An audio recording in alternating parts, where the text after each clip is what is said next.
All right, folks. So today we are going to make an effort to compare two BlackBerry Privs. The one on the left with the case is the unlocked version. The one on the right, the AT&T badge, is the AT&T variant. I'm recording this with my Galaxy 6 Edge camera.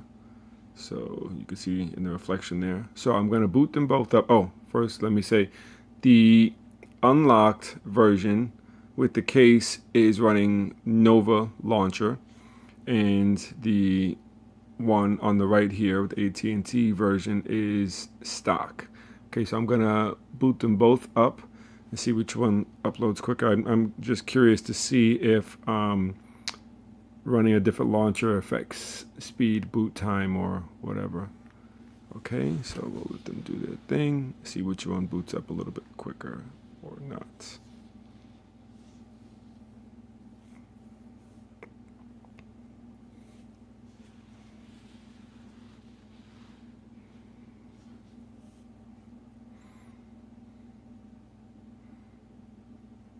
When I pressed the button, they pretty much vibrated at the same time. So it's if it's any difference at all, it's like maybe a millisecond or two.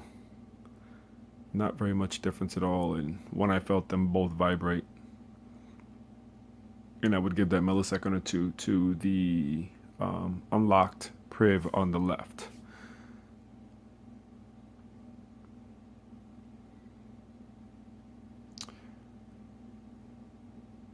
So the one on the left is slightly ahead, booting up and getting into the lock screens. Okay, so you see, I don't know if you can see the jitteriness there. When I'm moving this around, you probably can't see because the screen is so bright. The AT&T priv is not as smooth moving the numbers around. And I noticed this as soon as I got it.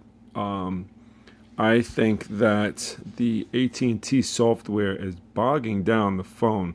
This one does it a little bit too, but not as much.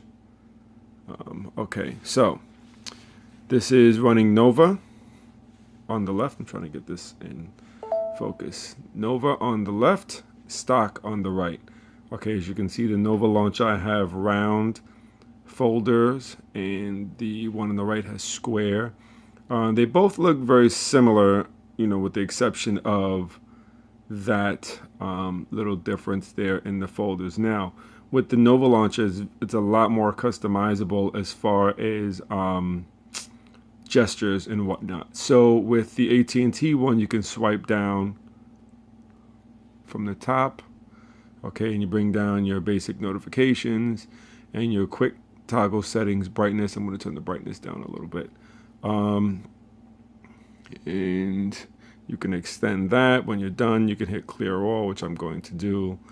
Okay. Over here, you have your other quick settings over from the right. You can adjust that, and you can put that anywhere, left or right, up and down. You can vary how thick or thin you want that bar to be over here. You just drag it out and it starts to come out. These things are not customizable. You're pretty much stuck with these four things there. I don't like that. So here you have your app tray and whatnot. There's a white background. Up here is your hub. This is how you can get to the hub or Google. So over here, I know I'm getting a lot of glare from this light. Over here is the hub. This is Google. I changed this one to BBM. This you can customize.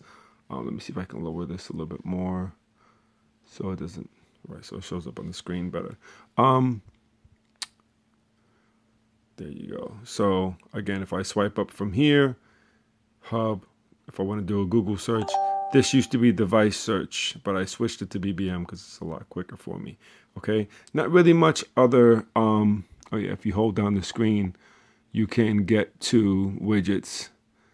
I can add anything from down here on one of my home screens. Okay, not really much more in the way of customizing other than just, adding home pages or what have you. Basic stuff for the average priv. Okay, so double tap, wake up the screen, put in my passcode. This is picture password that I'm using. Okay, getting all kinds of crazy notifications here. Okay, so this is Nova Launch. I'm going to turn on the screen brightness like I did on the other one so it doesn't get so much glare. Okay, this is what I like about Nova Launcher.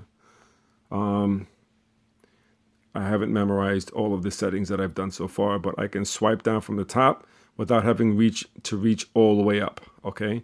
In this one, if I swipe the middle of the screen, it does nothing. I have to reach up all the way to the top to pull down my notifications. Here, I don't have to do that. I could be typing or whatever, swipe down from here. Boom, I can get to my notifications. If I swipe up, that brings me to my app drawer. If I swipe 2 fingers down, that brings me to my app drawer again. If I do 2 fingers up, that brings me to Nova settings. I think there's a double tap here.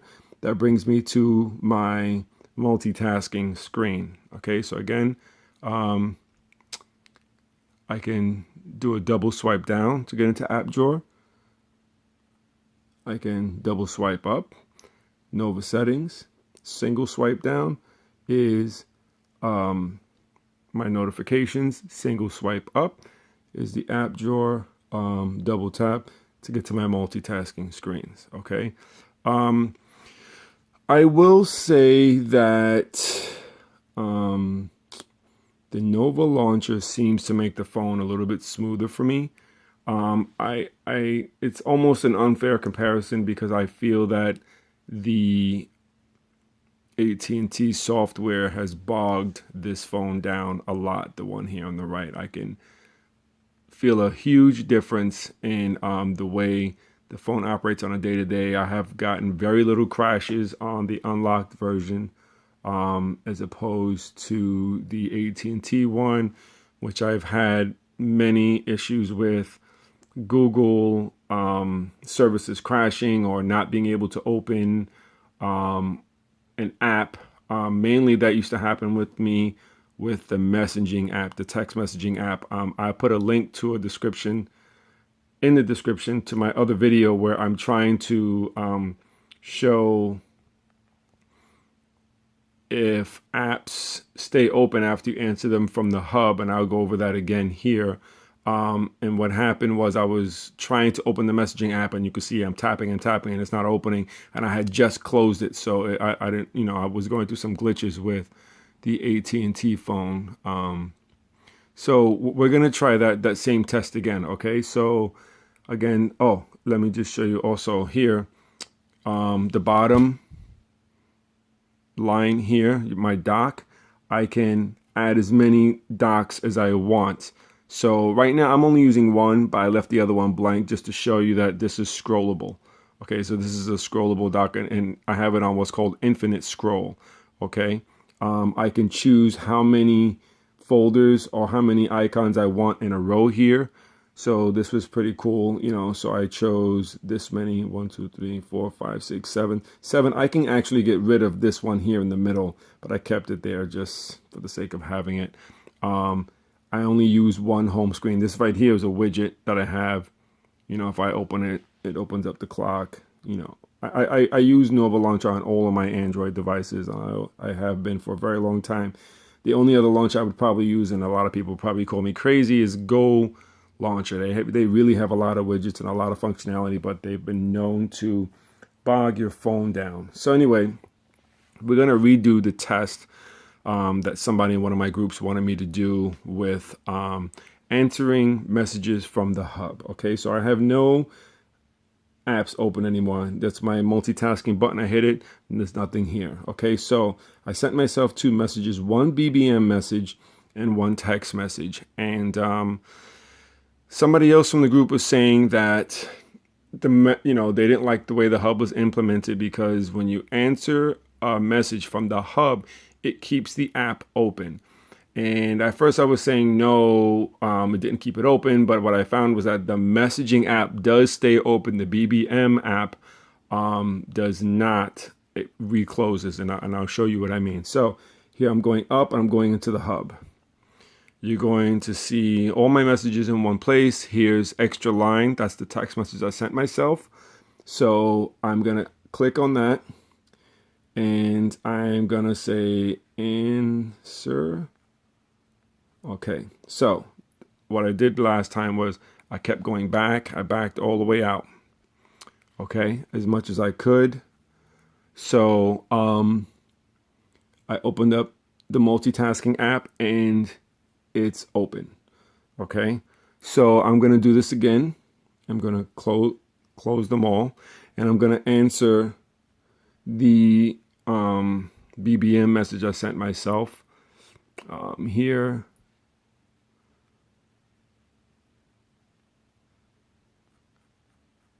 Answer.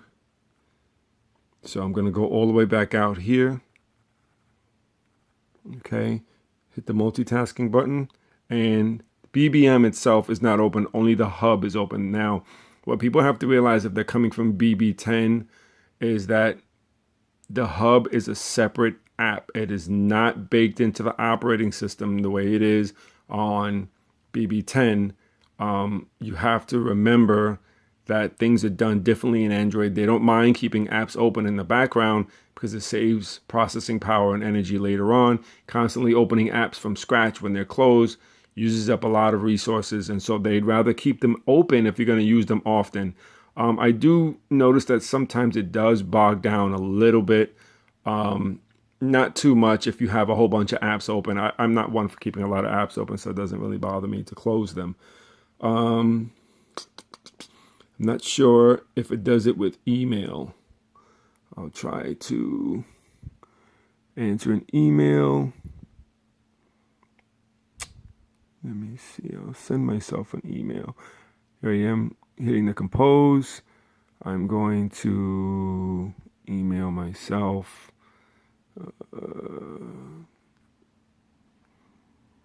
Okay, test.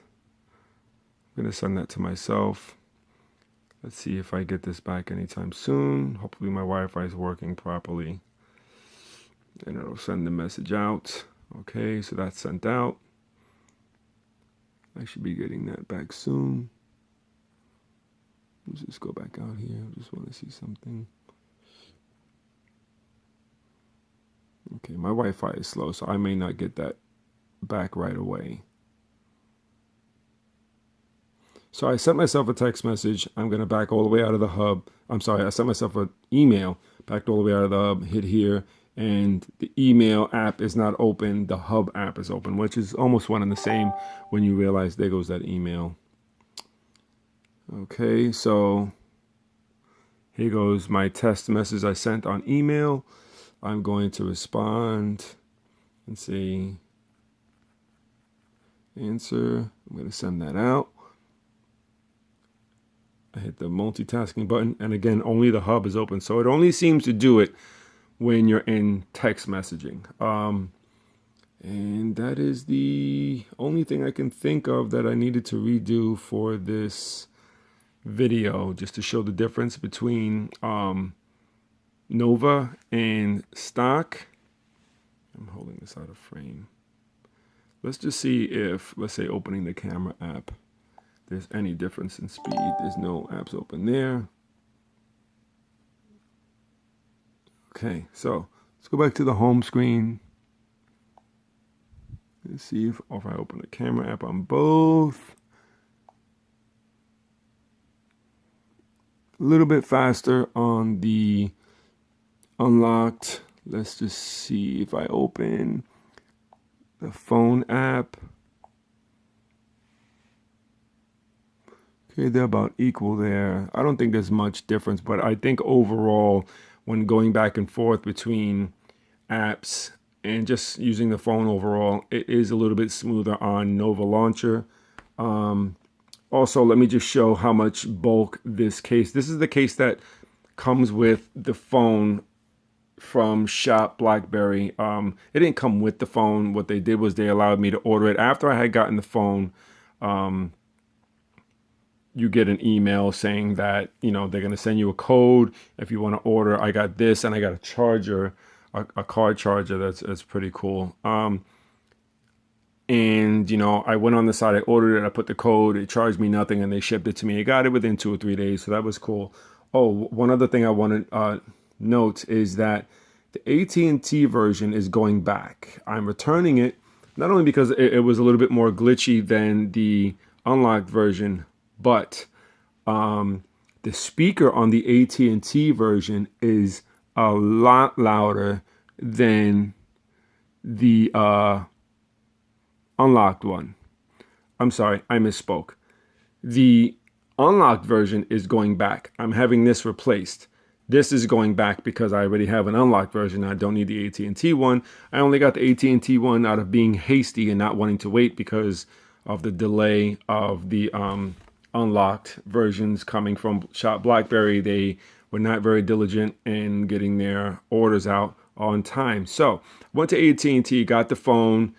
It's been nothing but, you know, one glitch after another. Still usable phone. No glitches that have totally frozen the phone up, but just little hiccups here and there. But I noticed that there were a lot of them.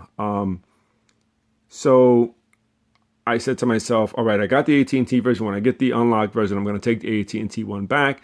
Happens to be that the speaker on the unlocked version is a lot lower. I think it's defective. I open up let me see, I'll open up a YouTube on both and I'll do a comparison. I'll play a video and,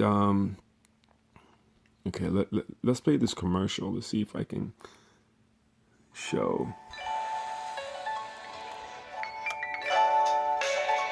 Okay, so I don't know if you guys can hear the difference.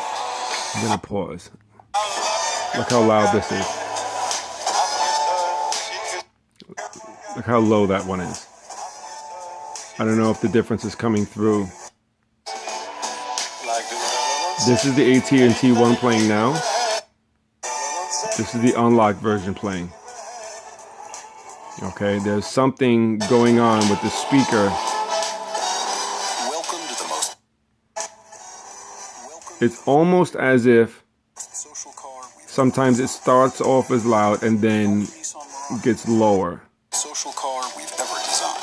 And to me, this is a huge difference. Yeah, that's a noticeable difference for me. So the headache of ordering through Shop BlackBerry is that their return policies are horrible. What's going to have to happen is I'm going to have to just pretty much buy a new device. And when I get that one, they're going to send me a return packet. I'm going to have to return this phone. And then when they process the return, then I'm going to get my money back. There's no real quick exchange with them. What they were saying was that, oh, you can send back your device and we'll look it over. And if it needs to be repaired or replaced, we'll do that. But I'm going to spend all that time without a phone. And what happens is I lose the small amount of window time that I have with AT&T to return this BlackBerry, which is going to get returned tomorrow, or at least before the end of the week. Okay, so let's get back to the case. Okay, the case is a pretty decent case. It is not as grippy as the stock back. I don't like carrying my phones naked because if I drop them, then they get dented, and I don't like the way the phone looks. And when you sell it, you have to really drop the price a lot because your phone's all dinged up. I don't like that. This phone feels great without a case. It feels like it has a case on it. This back is so grippy. This here is very plasticky and it's not as grippy. I'll try to take this off so you can see how the case looks. Let me see here. Okay, so this is the top piece. Okay, very cheap, thin plastic. And this is the bottom piece. See if I can peel this out without causing any issues. Okay, so this is the bottom piece, and you can see, maybe you can, maybe you can't. Well, it's not so bad. Some people were saying that the case scratches the phone. I don't really find that to be the case as of yet. Inside, it's not soft material at all, which would have been nice if they did that. I hope that future cases for the phone that are like this come with a soft, some kind of felt material inside. This one has nothing. This is hard. And what happens is over time, it scratches up the phone and whatnot. So I haven't experienced that yet. I'm going to put the case back on. Okay, it's in there nice and snug. Then what I do is I slide the screen up. I got the hole lined up. You can just press this back on.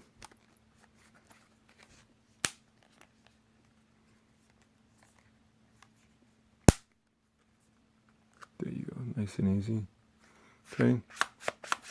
And the slide mechanism on this one is a lot rougher than the AT&T one. The AT&T one, I mean, you can't hear it, but this one's a lot more rough. And it's not just like that because the case is on. When I got it, I noticed that was a big difference trying to flick this up. The AT&T one was a little smoother. You're always going to have production variances. It's not a big deal, but I would recommend that if anybody is going to buy a priv, you buy it unlocked. I feel like, you know, AT&T putting their software, their bloatware on here really glitched up the phone. That's my personal experience and opinion. You know, your mileage may vary, okay? But this is the unlocked with Nova Launcher. I like it. I recommend it. And that's the end of the video. I'll see you guys soon. Bye-bye.